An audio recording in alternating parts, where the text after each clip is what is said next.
Felice Bauer, Prague, le 14 août 1913.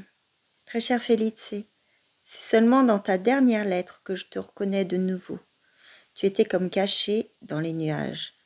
Et cela encore dans la lettre de lundi, qui probablement en raison d'un affranchissement insuffisant ne m'est parvenu qu'aujourd'hui dimanche. Et dans ta première lettre de mardi. Je me demandais si j'avais le mauvais œil, puisque toutes ces lettres ne me convenaient pas.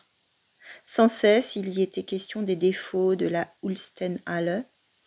Qui doute qu'on ait du mal à y écrire, mais qui te demande d'y écrire?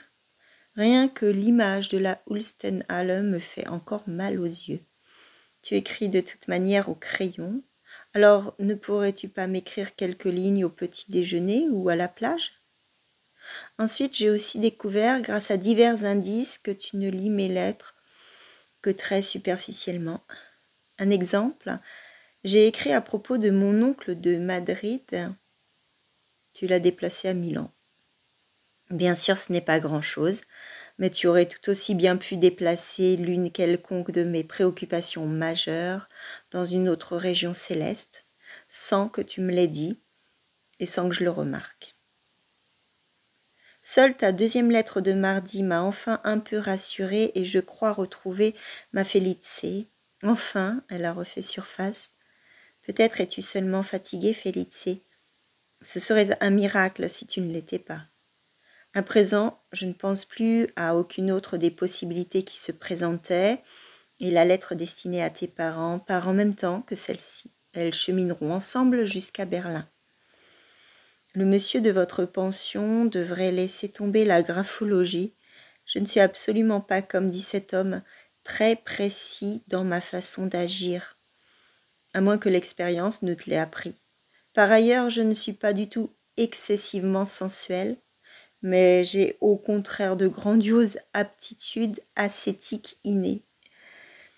Je n'ai pas bon cœur, je suis certes économe, mais je ne le suis pas juste par contrainte. Et par ailleurs, je ne suis absolument pas très prodigue, et il en va de même pour tout ce que cet homme a dit et que tu n'as pas retenu. Pas même l'intérêt artistique n'est juste. C'est même la déclaration la plus fausse de toutes les faussetés. Je n'ai pas d'intérêt littéraire, mais je suis fait de littérature. Je ne suis rien d'autre et ne peux être autre chose. J'ai dernièrement lu dans Une histoire du diable l'histoire suivante. Un clerc avait une voix si belle et si suave que l'entendre procurait le plus grand plaisir. Quand un religieux entendit un jour cette suave beauté, il déclara « Ce n'est pas la voix d'un homme, mais celle du diable. » En présence de tous les admirateurs, il conjura le démon qui sortit bel et bien. Sur quoi? Un cadavre, car ce qui avait été muni de vie par le diable était un corps humain et non une âme, s'écroula et se mit à empester.